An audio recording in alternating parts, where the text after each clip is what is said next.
Continuation from refraction.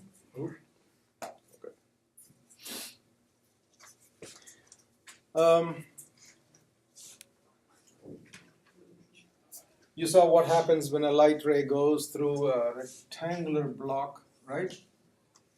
When the light went like that, what happened to it? It refracts which way? Towards the normal. So when it goes from a rarer medium to a denser medium, it bends towards the normal. And then after that, it comes out from rarer to denser, so it actually goes away from the normal, and these two are supposed to be parallel to each other. So a parallel block of glass will simply deviate it or displace it. So it's supposed to go straight. Instead, it just gets displaced. So instead of going straight, it just gets displaced. And that's what you saw here. And that's what happens here. Now, how do you find out these angles? How do you find out those angles? You just do it by Snell's law, right? Okay. So you definitely know how to use the Snell's law now. Some examples of or consequences of refraction. Let's say you have a bucket of air. Oh, just empty bucket. Okay. Suppose you put a coin at the bottom of the empty bucket. And if you're trying to look at the coin from above, how are the rays going to come to your eyes? The rays are going to come straight like that. And that's your eye.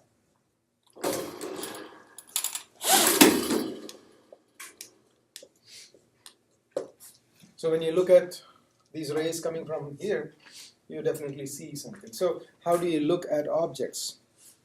How do you look at objects? The rays that are lighting it up will actually come to your eyes and you're able to see it straight away, right? Now, when you pour some water in here, into the same bucket, you're pouring some water. Now what happens is, these rays are not going straight to your eyes. They are suffering refraction right there.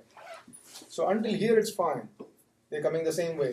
But after that, what happens is going from a denser medium to a rarer medium. So when it's going from denser to rarer, these rays are not going to go straight. Instead, they're going to bend. Which way? Away from the normal. So that is your normal right there. And it bends away from the normal.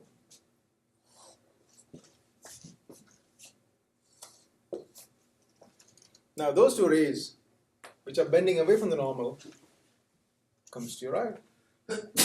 And where are these rays appearing to come from? Where are they coming from? Closer. Exactly. So if you trace it back, it appears to come from there. So the coin appears to be raised. The coin appears to be raised. And this is what we call as the apparent depth. And that is the real depth.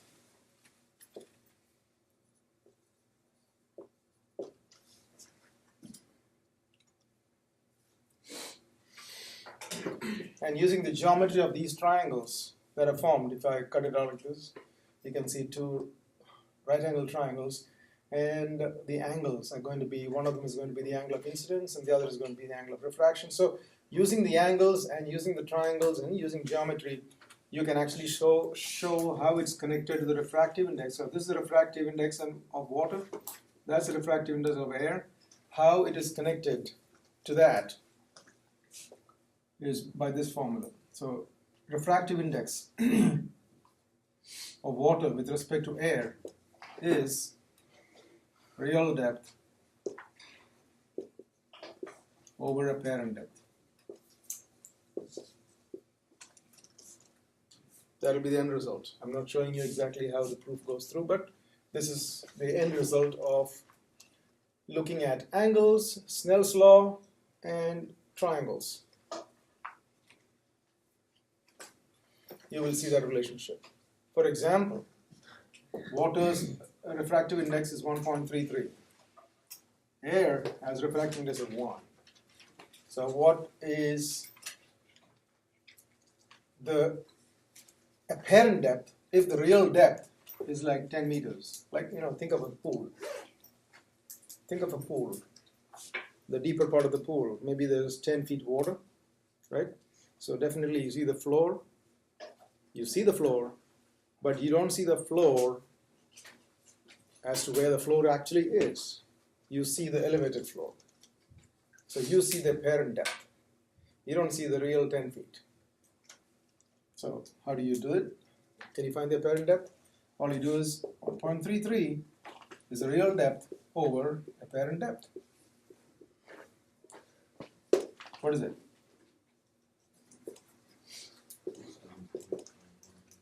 It'll be 7.5 meters. Oh, feet. Oh, feet.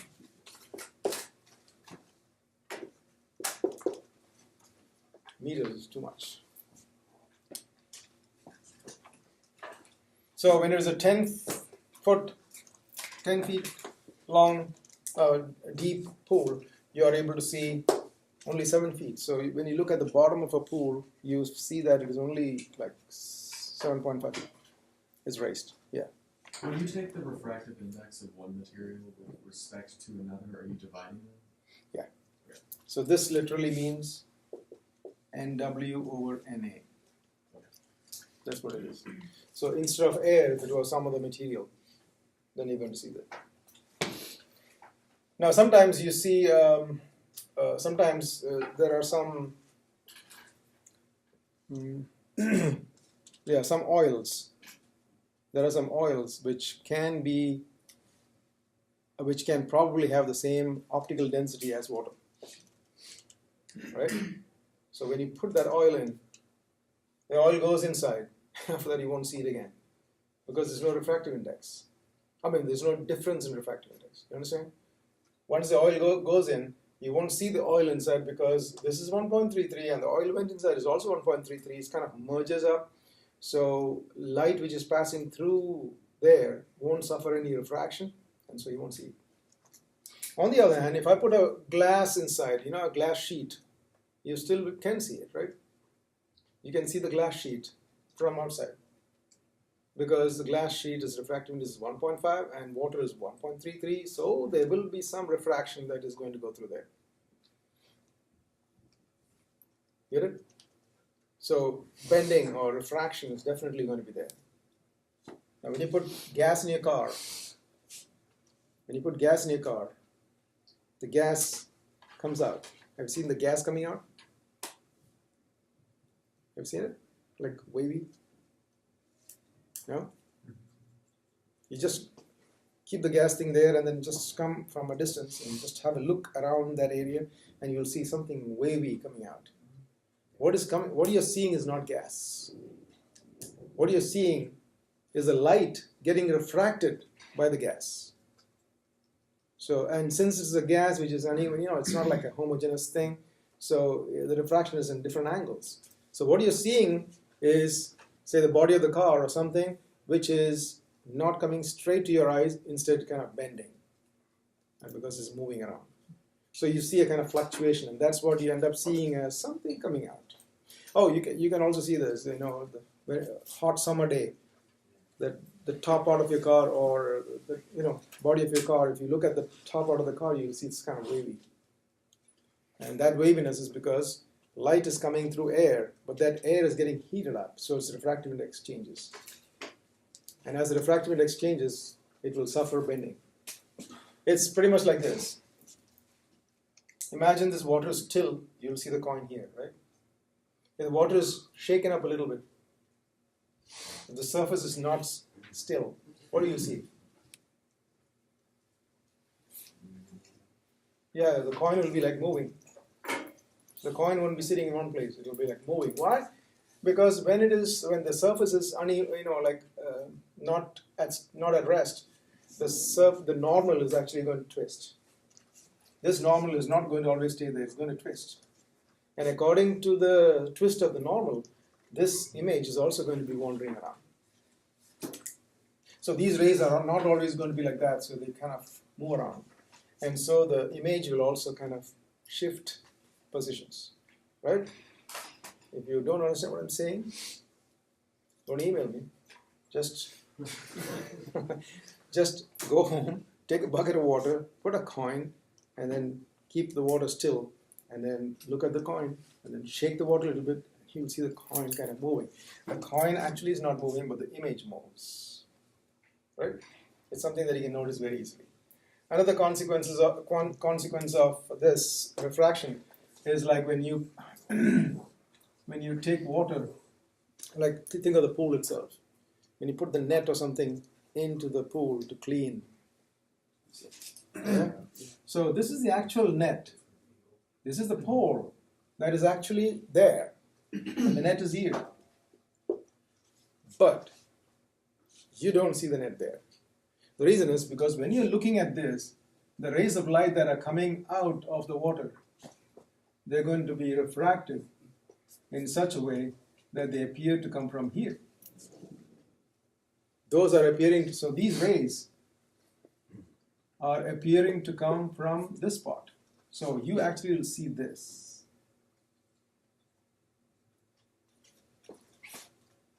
You will see that. So what you end up seeing is this and this. So it looks like the whole of the net is kind of broken or bent. That's what it gives you the appearance to be like. So what is causing this is all refraction of light. Okay? Again, where do you see the net? That's the apparent depth. That's the real depth. So you can clearly see the difference. And the same you can see is the tile sizes. If a tile size is like that, over, on the top, inside the tile sizes are smaller. Have you seen the tiles of the pool? If you look at the tile which is inside, you think it is small, but the outside is bigger. So if you want to really count, if you want to really estimate how much is the real depth, look at the tile size outside, and you can almost estimate that, and count the number of tiles inside. Just count it, and you'll see, oh, that many tiles. Right? So you can see the difference. So yeah, the number of tiles inside will appear to be a lot more than what you actually visually think it is. So that is the basic idea of apparent depth and real depth. And yeah, I have seen this one in Cincinnati when I went for, the aquarium. The aquarium where you can actually put your hand and touch the fish, the stingrays, right? So they say, all right, dip 2 fingers and then touch them, right? You can touch them like that. So everybody misses it first time because the stingrays appear to be so close to the surface. The stingrays appear to be here when they are actually here. So what happens is initially you put your fingers and you miss it. You didn't touch it because you're putting your finger estimating it to be here. And then you miss it, and then again you kind of go deeper and deeper. Nobody touches first time straight away because first thing is fear. And so you won't actually dig deep in quickly. So you're kind of going just enough to touch, but that is where you end up. And the fish keeps going. And then after some time, you kind of go deeper and deeper, and then you understand it is there. So, and the same thing as you want to pull something out of water. So you see the object, you want to pull it out of water, so you kind of pull your sleeves, and you think that water is only this much. Right? So your expectation is the water is only that much. So you put your hand inside, and that's not enough. You keep going. You have to go all the way down here. And you thought it was only till here, so you end up wetting your hands. Right? So those are all practical things that refraction kind of produces as a consequence, the bending. Any questions on this? Real depth, apparent depth concept. Good.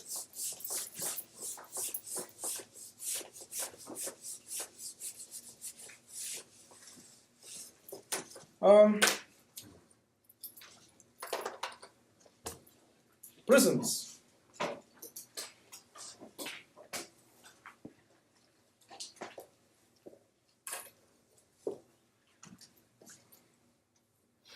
Now, prism. This is an equilateral prism because the angle is 60. The angle is 60. This is an equilateral prism. This is made of perspex, and this is made of glass. That's made of glass. And this one is optically finished. Like if you try to look at any object through reflection from here, you'll see it exactly the same way. So if I try to, I can read stuff from there. What is written on that? It's so clear. Whereas this one will have a little bit of smudge. You know, it's like not in the same shape. So the board that is absolutely straight may not appear straight here because this is not optically finished. It looks like it's polished, nicely flat, right? But it's not optically. This is not optically plane. This is optically plane. So for very precise studies, you use this. This is okay to demo. This can get scratched, as you can see there. This one is definitely free from that, but it can break. Okay. So prism. This is called the vertex of the prism, and in this case, it is 60 degrees, but it doesn't have to be. You can have 40-degree prism, 30-degree prisms, like you can have flat ones, right? So what happens if, now, why did I do this? Is because I'm not concerned about this side.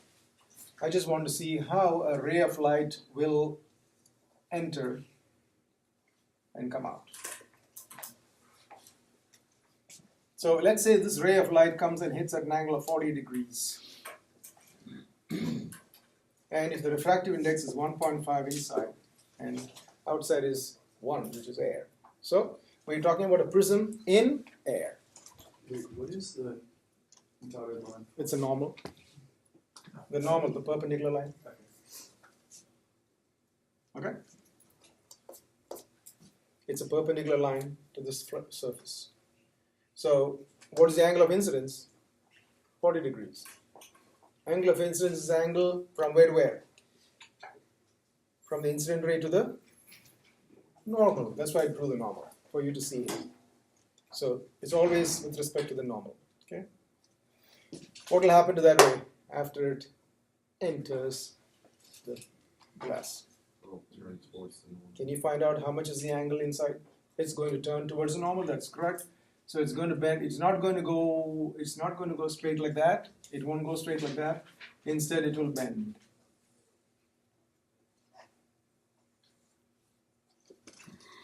It's going to bend.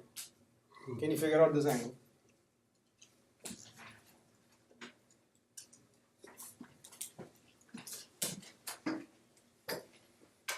Yep. Go ahead and find out that angle.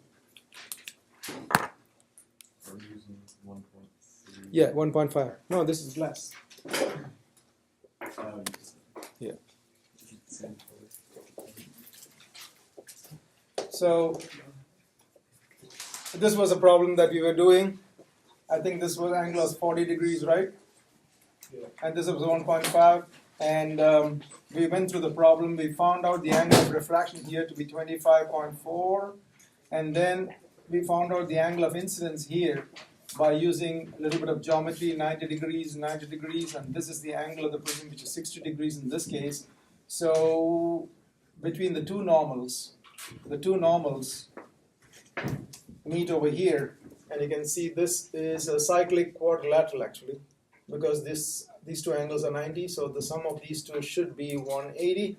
And so this external angle is supposed to be 60. So from here we could find out this interior angle, which was 12, how much was it? 30? No, what was it? 34. Was it 30? Was it 25.4 here? Yes. Oh yeah, how much is this? 30? 5.6, right? 34.6.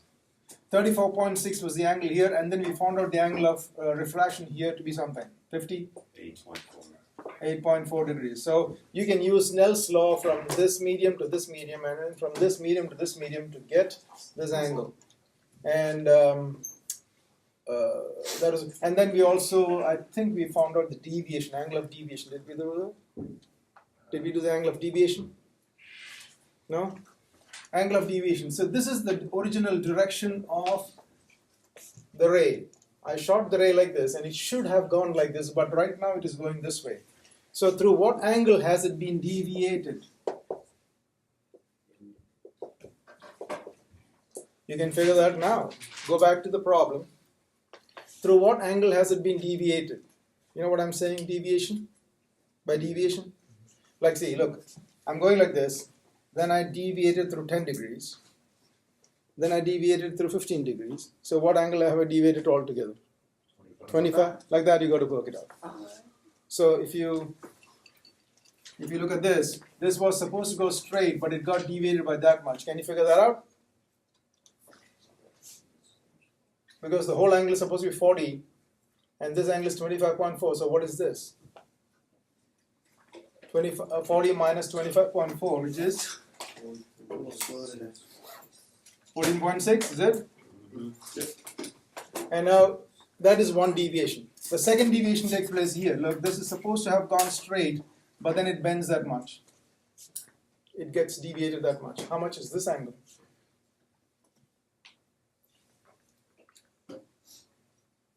The whole thing is 58.4, and this angle is 34.6, and so you can figure out this. 23.8.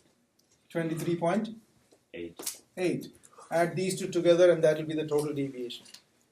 Two deviations added up together. And so this deviation is what? 38.4 degrees. This is the total deviation, angle of deviation. So that's the first part of what we did. And then we went on to study what is known as total internal reflection. What is total internal reflection? In short, since I've done it already, I'm just brushing through it. A ray that goes straight from a denser medium to a rarer medium will just keep going straight, because the angle of incidence is 0. If a ray comes and hits at an angle like this, it will bend in such a way that it goes away from the normal in the rarer medium. And if you keep on increasing the angle of incidence, there is a particular angle of incidence for which the angle of refraction becomes 90. And that is a stage where entire thing will be reflected internally.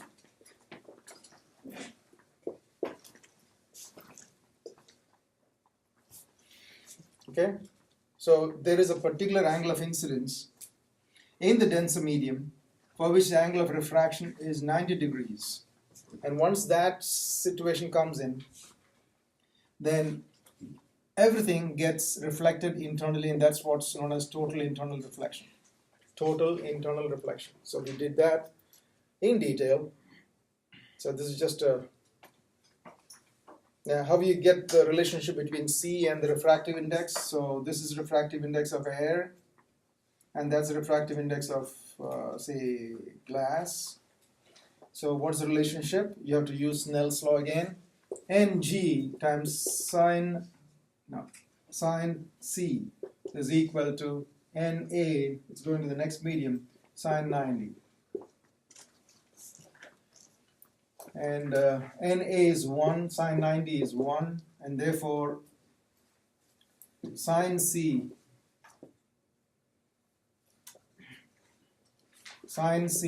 is equal to 1 over refractive index of glass, and that's 1 over 1.5. So C turns out 41.8 degrees. So if the angle of incidence is smaller than 41.8, it will be refracted and partially reflected, both. If the angle of incidence is less than 41.8, it will be partially refracted, partially reflected. But once the angle touches that and crosses that, once the angle of incidence is 41.8 or more, then there is no more refraction and it is totally internally reflected. And that's called total internal reflection. So there is critical angle value for different medium, different substances. Diamond has a refractive index of 2.42, so its critical angle is going to be very small. So the critical angle for diamond is very small, and that is the idea behind the glittering effect. See, if light comes from here and goes out like that, it is not something that is out of the ordinary. It's just like, okay, it is expected to go that way. But then if you take a diamond and if you kind of polish it on the side, cut the diamond in such a way that you have lots of these edges, if light enters inside, that light is not going to be finding it easy to come out. It will be totally reflected, because what's the critical angle for diamond? Like 1 over 2.42, how much is that? Can you put 1 over 2.42 and find out what is C? Put 1 over 2.42 and find out what is C. 20 something, right? 20 something degrees. So once the light enters the diamond, it goes and hits one side, and most probably the angle of incidence is more than 20s, and then it will bounce back and bounce back and bounce back. So it will undergo multiple reflections before it comes out from an awkward angle. You understand? So that is why when the light source is kept here and there, you can see that the light is kind of glaring at different angles, different sides. Which way it's going to come is unpredictable. Which way it's going to come out is pretty unpredictable. That's why it kind of glitters. Diamond glitters, right? Now, the glittering of diamond actually becomes more if you have multiple spotlights. That's why if you are trying to buy some jewelry, the place where they display all those things, they keep a lot of spotlights. And from the spotlights, the lights go into the diamond from different angles, and it'll like shine off very well. Now you bring the same diamond to your home where you have a light like this, it's not that shiny, Really, it is not that shiny. When it comes to your home, it doesn't look that glittering, but in the shop it was so glittering. Glittering effect is produced by the spotlights. So that's why they have a lot of these spotlights towards these jewelries. Okay, so refractive index of diamond is pretty high, and that is why critical angle is low, and that's one of the reasons why it undergoes multiple reflections before it comes out from a strange angle. All right, now what are the applications of total internal reflection that we saw? What is it?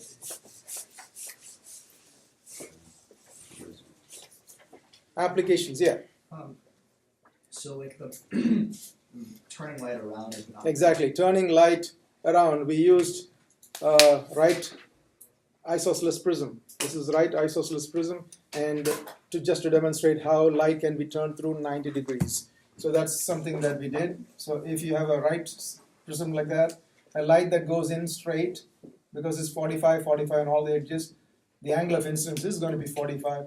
So it will get reflected, so that the angle of reflection is also 45, and eventually it comes out from this side. So it turns the ray through 90 degrees. Yes, Dan? One of the applications we talked about was binoculars. Binoculars, yeah. You were there for that?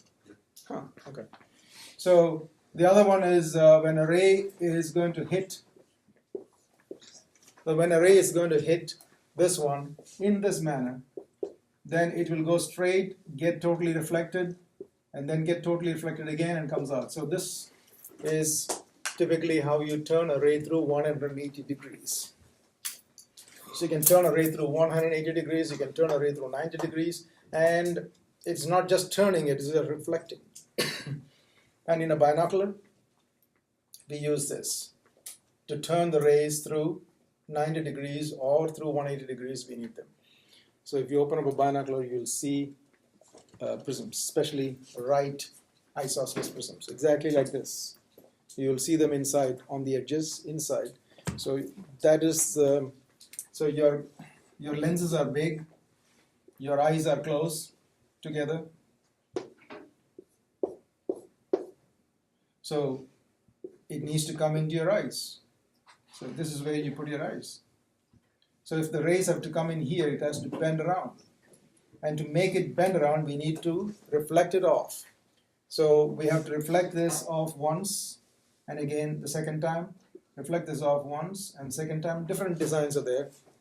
Sometimes they use this technique. Sometimes they use this technique to turn it once, like this. Ultimately, the rays have to enter your eyes in this manner. Okay. All right. So that is the application in binoculars. And the other application I showed you was optical fiber. So optical fiber. So if you have fiber, fiber optics is basically a glass thread. Glass thread, that is fiber optics. So what happens if a ray of light enters the fiber optics like this from one of the edges? It just goes and bounces and bounces and bounces and bounces because it is getting totally reflected internally and then comes out from the other side. All this happens with the speed of light. And it can travel great distances without suffering much loss because it is totally reflected. So the benefit of total internal reflection is it is not suffering any losses. So that's how it goes on. The other advantage is since we're using light to transmit the message, the wavelength of light can be altered. We're using laser, right? So the wavelength of this light can be altered. And therefore you can have multiple signals going through the same Wire. same optical fiber. That's right. So one optical fiber is like thin. And through that one optical fiber you can have 2,000 conversations going at the same time. Because if you are choosing those wavelengths differently. Make sense? So think of copper wires. Copper wires, instead of one optical fiber, you'll need 2,000 wires bundled up together in order to take all that talking. So if you look at the telephone exchange in that area, you'll see how many wires are being connected and all that stuff. So a lot of these wires can be minimized. Copper is expensive. So if you're thinking of expense, optical fibers are very cheap. Yeah.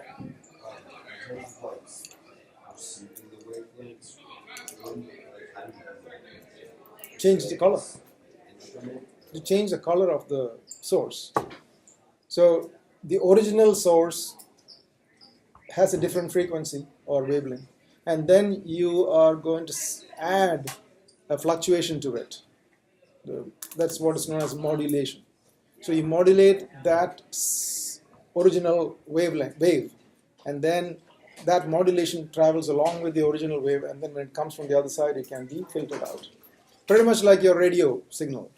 Your radio signal is like that. Suppose you are tuning into 970. Suppose you're tuning to 970. All right? 970 is the original wavelength that they're sending the signal through. Okay? Frequency. 970 kilohertz, I think it's kilohertz. So the original wavelength, original frequency is basically that. Now, if there is a talk show going on, people who are talking, they're talking with the frequency that's going up and down, right? Frequency is changing there. What they do is they just mix the signal along with the original. When they mix the signal along with the original, then the original is being modulated. And that's why it's called amplitude modulation, AM. So you know this term AM. So original wave is this. This is the original wave. And then when you supply, this is the original wave, and then from a microphone, if you're adding a signal like this, what will happen to the original wave? The original wave will be modulated as per this one's frequency, so the signal will go like this.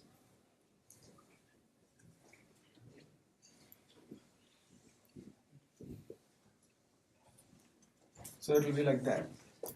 The carrier signal is the same. See, this is called AM, amplitude modulated signal. This is AM, amplitude modulated signal.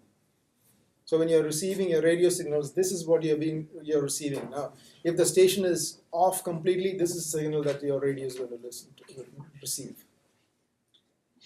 Now, what do you have in your radio? Your radio picks this up and discards this and takes only the modulated one and then amplifies it and sends it out. Make sense? So that's what is known as this is known as a carrier. This is a signal that's modulated. I'll give a simple example. Suppose you want to send a package to someone in, Thailand, somewhere. Suppose someone is, suppose you want to send the package somewhere to Dallas or something like that, and then you need a carrier. You can't throw the package like that, and the package goes all the way to Dallas, right? The signal is not too strong enough. The signal is not strong. It can only go some distance. And so you need a carrier. So you just go and, there's someone traveling and he's going to Dallas. So he's a carrier. Make sense? So when he's carrying it, so you just dump this package into his car and now he's the carrier. Since he's already going, the package is dumped over there and the package goes with him. And when he reaches Dallas, now you got to receive it. So the one who's supposed to be taking that package will come, take the package, let the carrier go. He doesn't bother who brought it. All he wants is the package. So he gets a package. Carrier is thrown out. Basically discarded. That's pretty much this. At the radio station, there is a certain frequency the carrier is given, and that is what is mentioned on the dials. This is modulated in that manner. And then once you modulate it like this, this is a signal that comes to your radio. And what does the radio do? The antenna picks up this. And then when it goes, there is a circuit where the signal is split. This is grounded, and the original signal is sent to an amplifier, which amplifies, and you get the station. Make sense? There's another one called FM. Yes, you don't know that, right? Do you know FM? FM stations. What is FM standing for? Frequency modulation. This is amplitude modulation, this is frequency modulation. Now what is the frequency modulation part of it? Frequency modulation is, this is the original carrier, and then you're adding the signal in a special way. You're adding the signal in a special way. The amplitude is not going to change just like this. The amplitude is not going to change, but the frequency is getting modulated. So this signal becomes like this.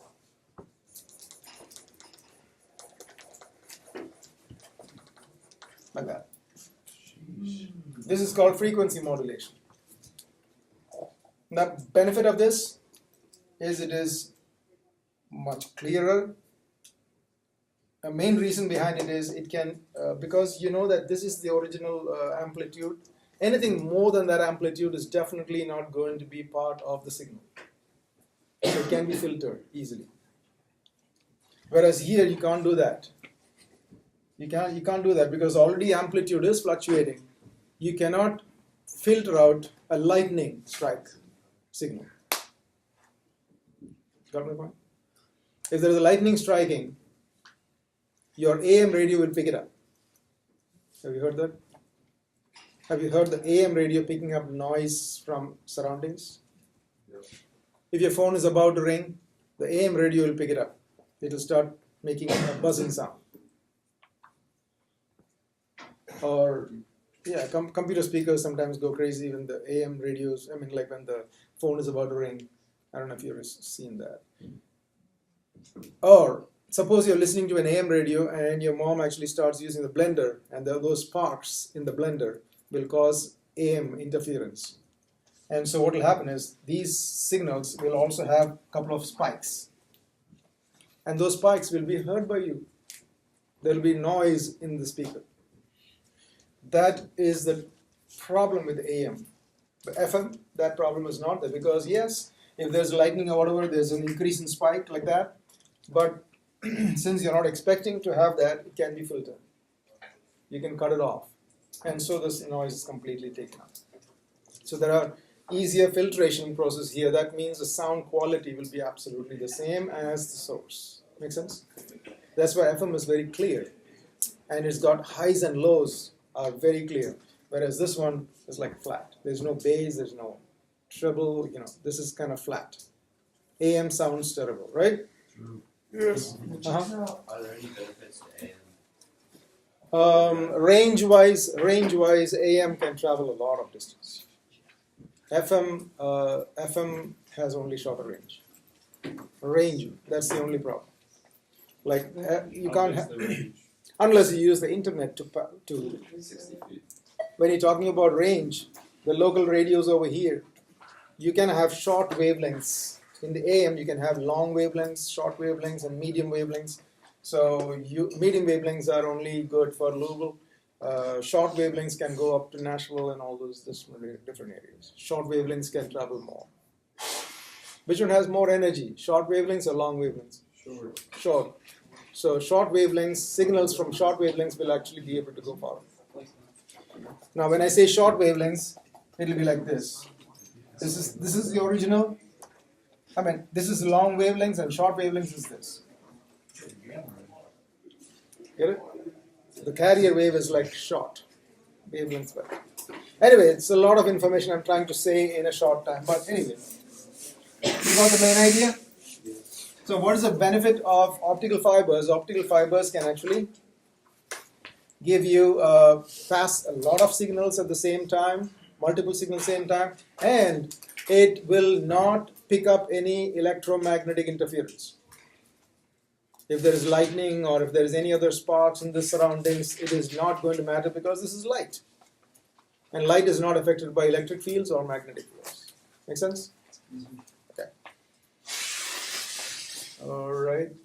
So that's what we did in optical fibers. And is that the last thing we did in optical fibers? We talked about Oh, yeah, just a bit. Okay. Then I said about dispersion, right? Dispersion? I mentioned it. Colors.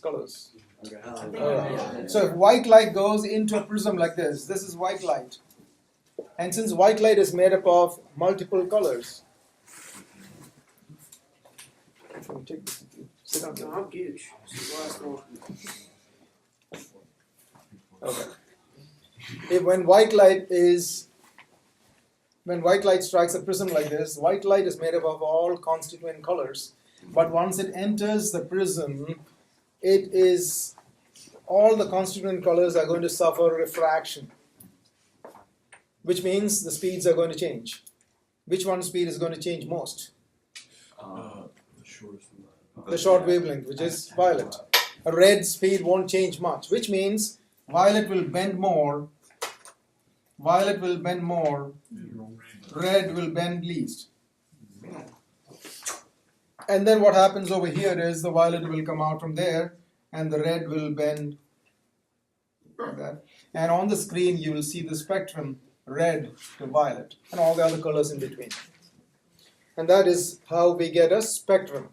So we'll learn more about the spectrum later on. So this is what you call as a spectrum. When you send white light through a prism, you get the spectrum.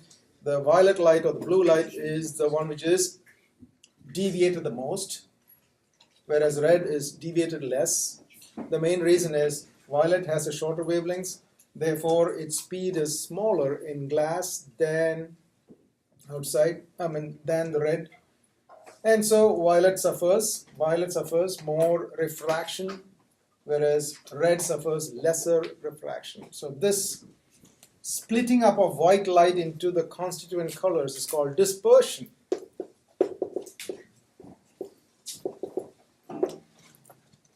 Dispersion is splitting up of white light into its constituent colors. So in optics so far we did reflection, we did refraction, now you saw dispersion, and then we did total internal reflection, and there are more to come. And now let me demonstrate those things. Now this is the nylon fibers. Can you see that? Yeah. You must have seen this kind of decorative stuff. This is nylon fibers, and they all have cut edges here, everywhere. So if you send light into this, Somebody turn the light off.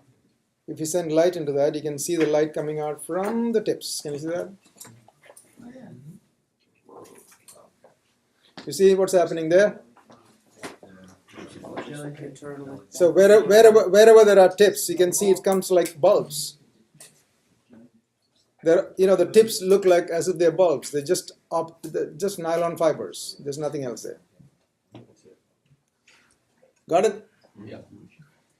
And Okay, that's the other one, I need light to turn these things on. We can turn on the light. Turn it on. You need to keep turning it on and off. Can you open those blinds? That will help natural light. Open those blinds. No. That okay.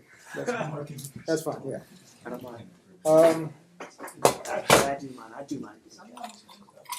we go. I'll show you those refractions. Remember when Jeff asked us if we wanted to cancel the sell empty candles on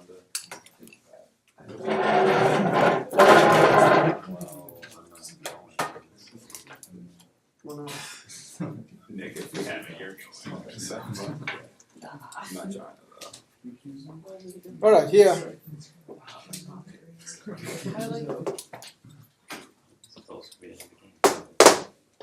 Oh, you need the lights off again?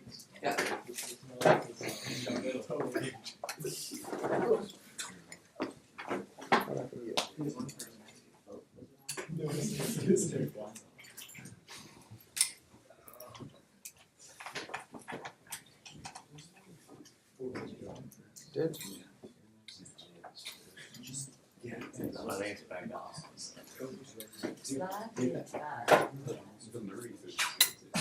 Okay. You can see how it is turning through 90 degrees, right? Light comes in and then turns through 90 degrees here. That is something that you should. All right. Now, through 180 degrees, just like this. It didn't help. No, it's fine. That is through 180 degrees. So you can see the light going in and then bouncing off from that edge and goes off that way. Total internal reflection 2 times. And this demonstrates the total internal reflection concept. If a ray of light goes straight through, it goes straight through there. And when the angle of incidence increases, the angle of refraction is getting bigger and bigger and bigger. And once it reaches a critical angle, it will stop refracting and everything goes reflected internally. You get it? That's crazy. Total internal reflection takes place, and once the total internal reflection takes place, it just acts like a mirror. You can see that, just a mirror.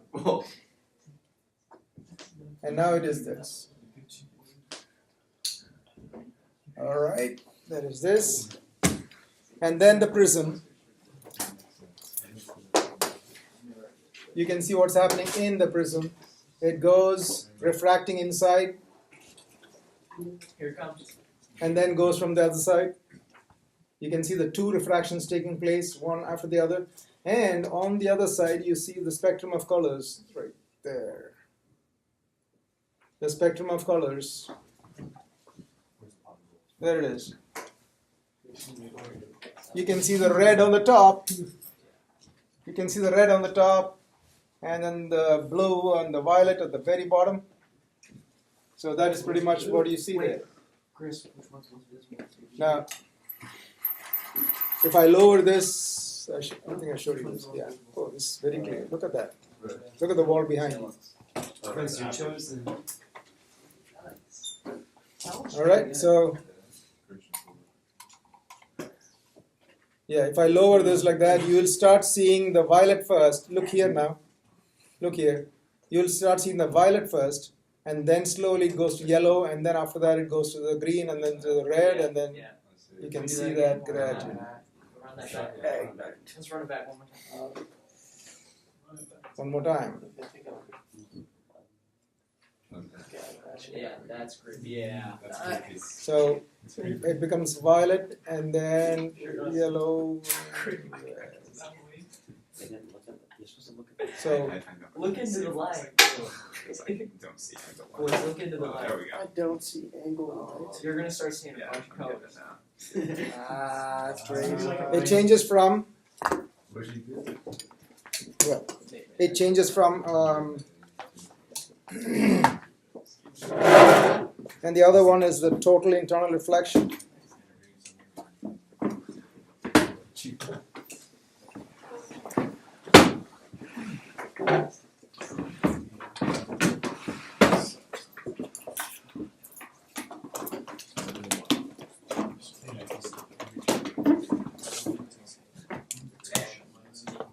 The total internal reflection through an optical fiber sort of thing. Yeah, yeah.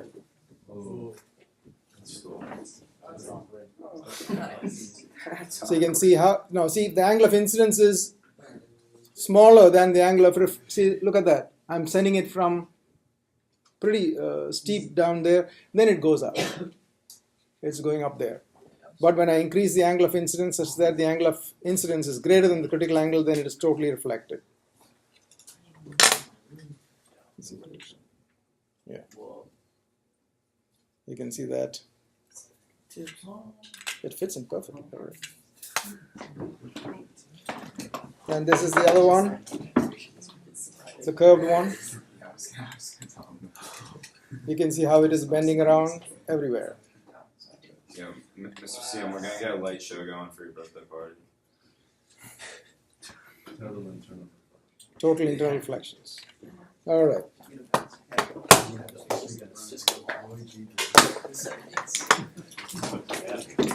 I actually went to see Katy Perry when she was on Prismatic. So I think that applies. All right. So you saw all those things: reflection, refraction, and then I started explaining to you about lenses, right? Turn the lights.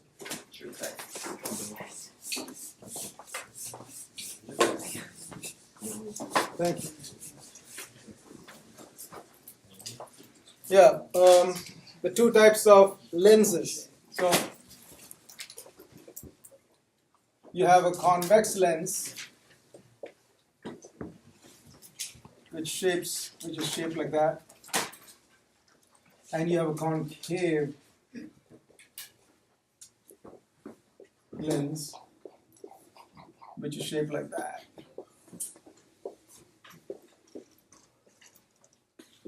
You know why it's called convex and concave, right?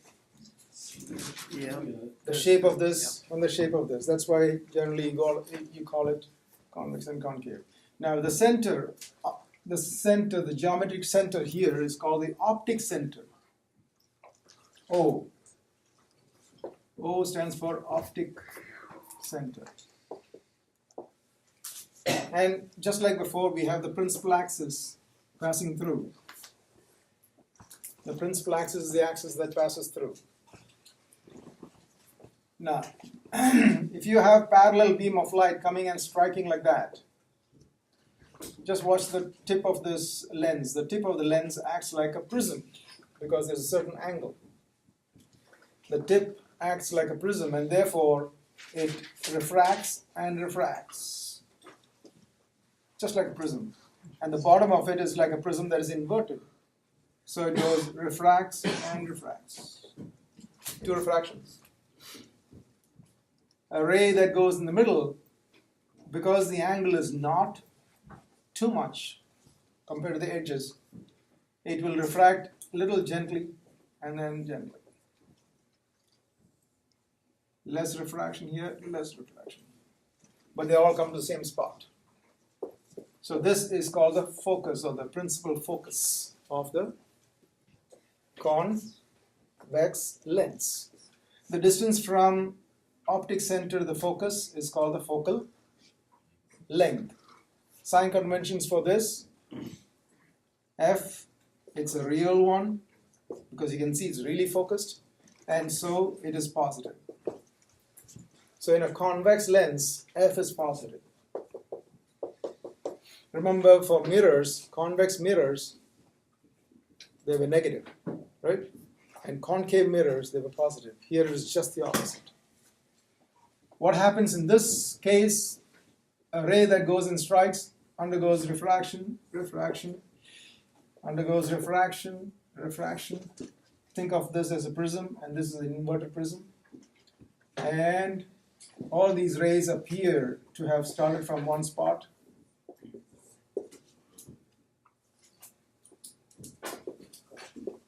all these rays appear to have started from this spot, which is called the focus. And this distance is the focal length. And this focus is virtual and therefore negative. Right? So a concave lens has a virtual focal length. Especially when it comes to numericals, you need to remember that part of it. Okay, so don't get confused of the two. Concave lens has a virtual focus. Convex lens has a real focus. So the focus, whenever you're doing magnifying glass, Uh-huh. so you catch stuff on fire. We'll talk about that. Now, there's something called power of lens.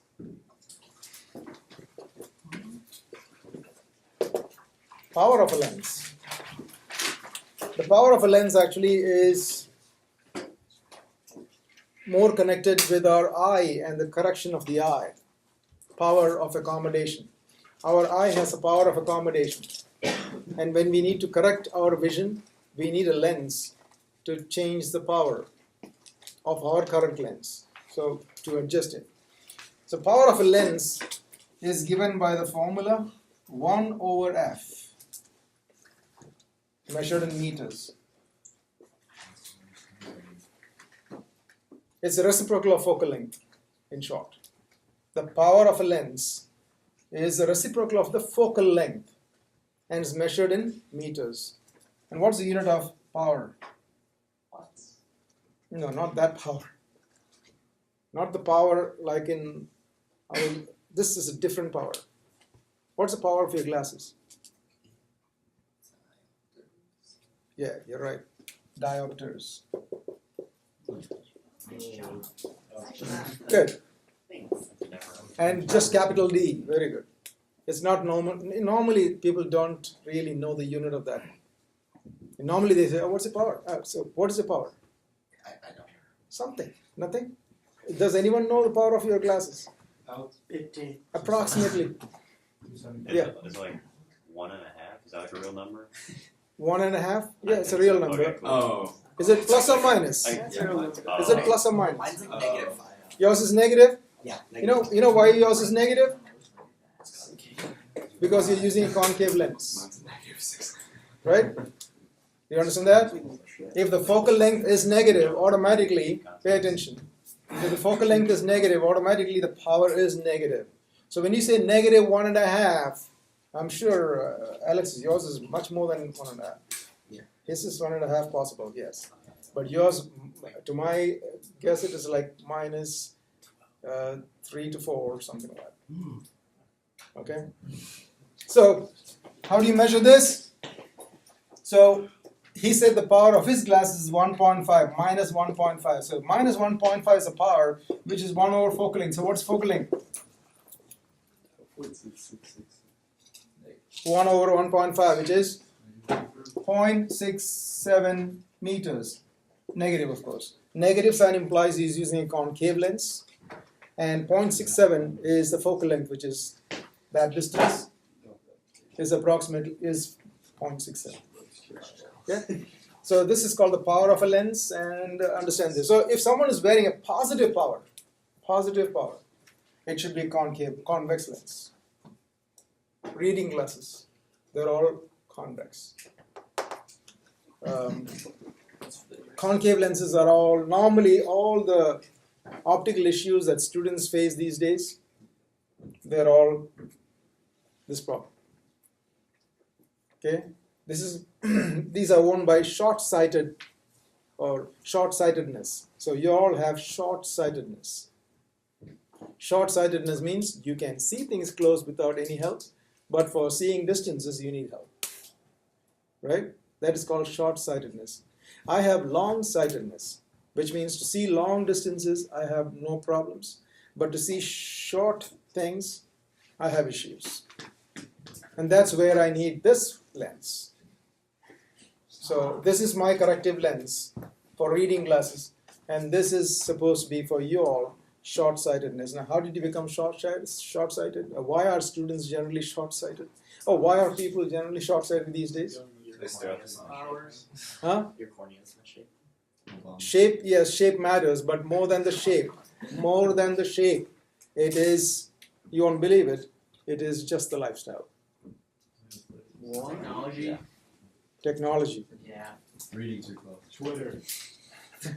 Technology is the reason why, you see, I recall my school days, there's hardly anyone in the class wearing glasses. There's probably just one. And he'll be called Glasses. You know, seriously, his nickname will be Glasses. That's savage. You know, how you know, imagine, like, you know, people call people differently, like nicknames and all that. Glasses. That's one of the nicknames. Why? Because he's wearing glasses. And nobody else wears glasses. Now, what is different? The difference is I'll tell you quickly some of those things. Number one, most of the time you are living surrounded by walls. Like you're inside classroom, you're home, you're studying, your books are closed, your laptop is closed, your cell phones are extremely close. Okay, so you are staring at these things from short distances. You are spending very little time looking outwards. That is one of the reasons. That's a major reason. That is the main difference between those. Because I remember my school days, no internet, no phones, no nothing. So what is there? We come home, immediately we just, you know, like eat some snacks. Next thing, go outside, meet friends, play cricket. Can we get cricket club On going? a big ground. So your distances are all like far, far, far. You're focusing on far off things. So most of the time you're focusing on far off things. And therefore your eyes get accustomed to that more. And so you won't have that issue.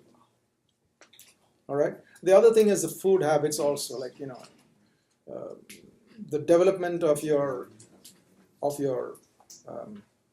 the bones in the background and all that, that is affected. Your jaw, the amount of chewing you do these days is less because you only go for soft foods.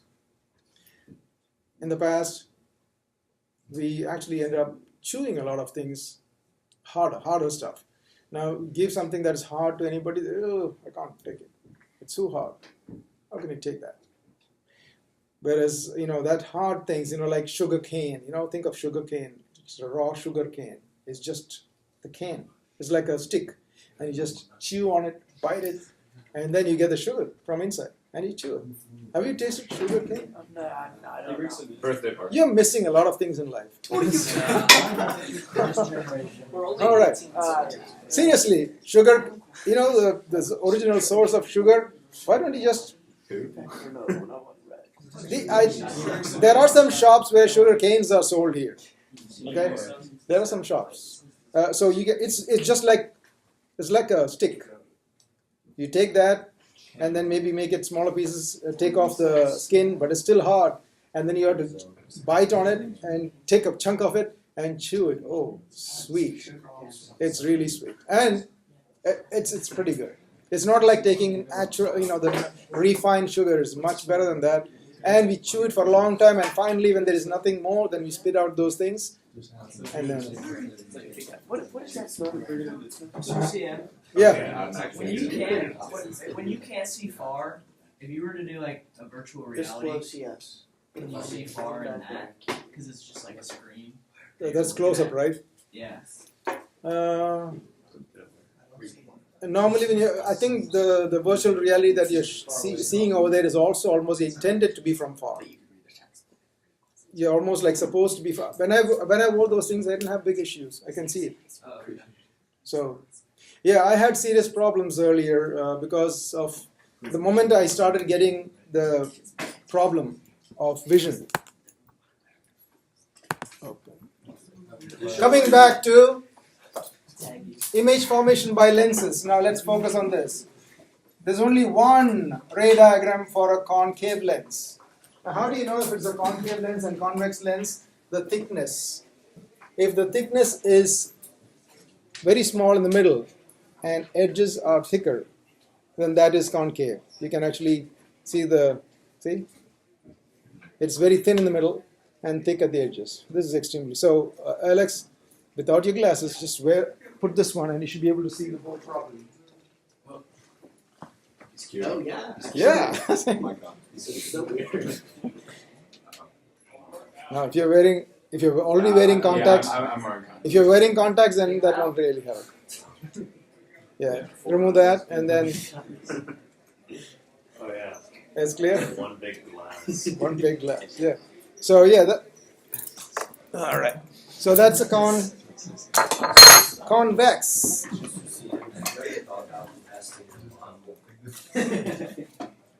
Interesting what? Oh yeah. That's convex lens. Welcome. This is convex lens. You can see it's thick in the center and thin at the edges. That's convex lens. Now, if I'm going to read something with this, I may be able to, like, it's too strong anyway. So, yeah, this will help me as a reading glass. All right. So, how is the ray diagram drawn? Normally, when you talk about these, you're talking about thin ones, like thin lenses like that. All right. So, how is the ray diagram drawn?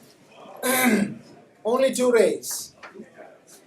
A ray that goes parallel and the ray that goes through the optic center. These are the only two rays that you draw, unlike the other one. So suppose you have an object far away. Suppose you have an object far away. A ray that goes parallel like this, what will happen to it? What will happen after hitting the concave lens? It will diverge. Concave lens is a diverging lens. So it diverges the rays as if it is going from here. And there's another ray that goes through the optic center, which goes like this and goes through. So when you look at these two rays, where are they appearing to come from? That spot. And that's where the image is formed. So look at any object, and how do you see that object? You look at me. You see me small, yeah. So you see me small but upright, diminished, upright, diminished and upright and virtual. And that's why it is upright. So these two go together. It's virtual and upright and diminished. Make sense? This is the only ray diagram for a concave lens. And what's the equation for a lens? 1 over DO plus 1 over DI is equal to 1 over focal length. Let me give some numbers. If the focal length is 50 centimeters and if the object is kept 2 meters away, where is the image formed? You can check it out. If the object is kept 2 meters away, image distance is what? What do you put for this one? Negative. Wonderful. Yeah. Negative, I said 50, so 50 centimeters. And so you get 1 over DI is equal to negative 1 over 50, negative 1 over 200, and that is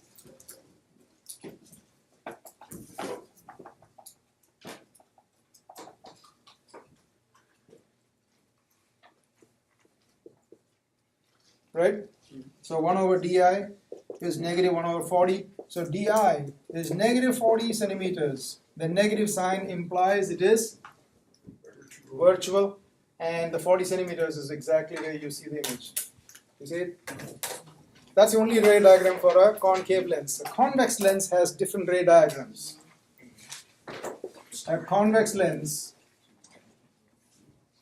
now, unlike mirrors, in lenses, the markings that we focus on is this: optic center, focus, twice focal length. Focus and twice. So these are the markings that we take for all the lenses, especially a convex. So what if the object is far away? The image is going to be formed like this. And the next ray is going to be passing through the optic center, and the image is right there.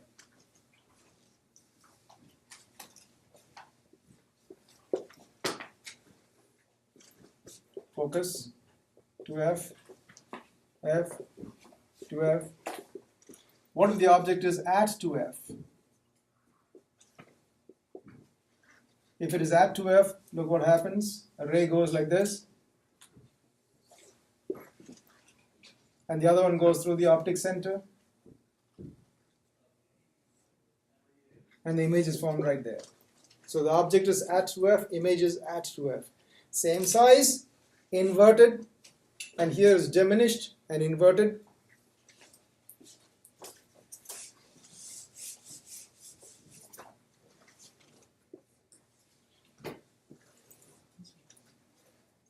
F to F, F to F. What if the object comes inside between F and 2F? Then goes through the focus, and this right going through the optic center goes like that, and the image is formed over there, which is inverted and real and magnified, larger. Now if I keep the object at F, image is not going to be formed. So the next drawing is, what if the object is kept within the focal distance? If the object is kept within the focal distance, like this. This is F, that's 2F, that is F, that's 2F. If the object is kept here, see what happens here? A ray goes like this, goes through the focus, and a ray goes through the optic center and goes, not supposed to go like that. It's supposed to keep going, like opening up, diverging. Oh yeah. Yeah, so what happens is these things appear to come from way behind you. And so we get what? A virtual image, a magnified image, a highly magnified image, and upright. This is the idea behind a magnifying glass. So when you want to read something bigger, this is what you do. Bring the object within the focal distance, and then you see it magnified. This is a magnifying glass. Also called a simple microscope.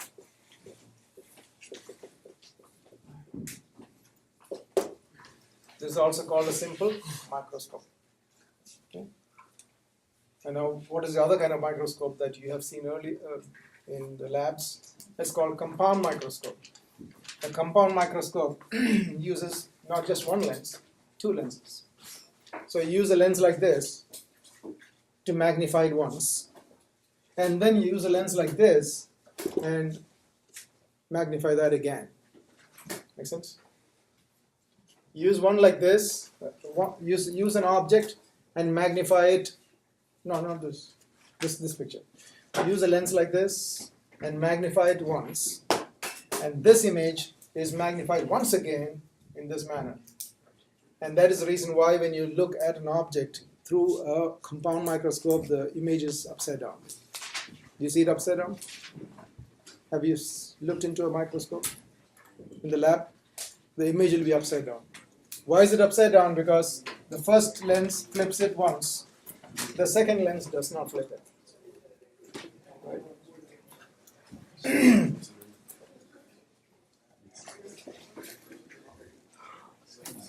If two lenses are put together like this, if this one has a focal length of f1 and this is focal length f2, then the overall focal length is which is basically the power is equal to P1 plus P2. So when you put two lenses together, so that's a concave lens, that's a convex lens.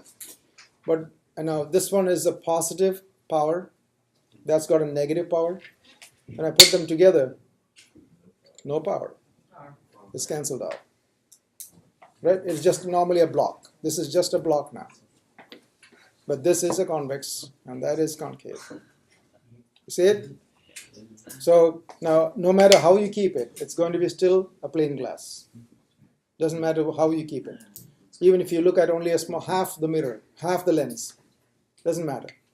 Even if you use a tiny piece of this material, you're going to have the same lens action. You don't have to have the entire lens. Okay.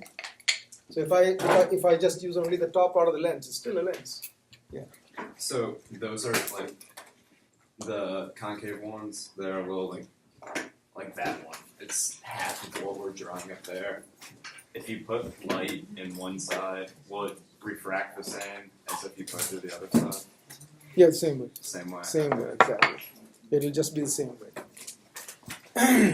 And there's a lens maker's equation. I'll mention that quickly.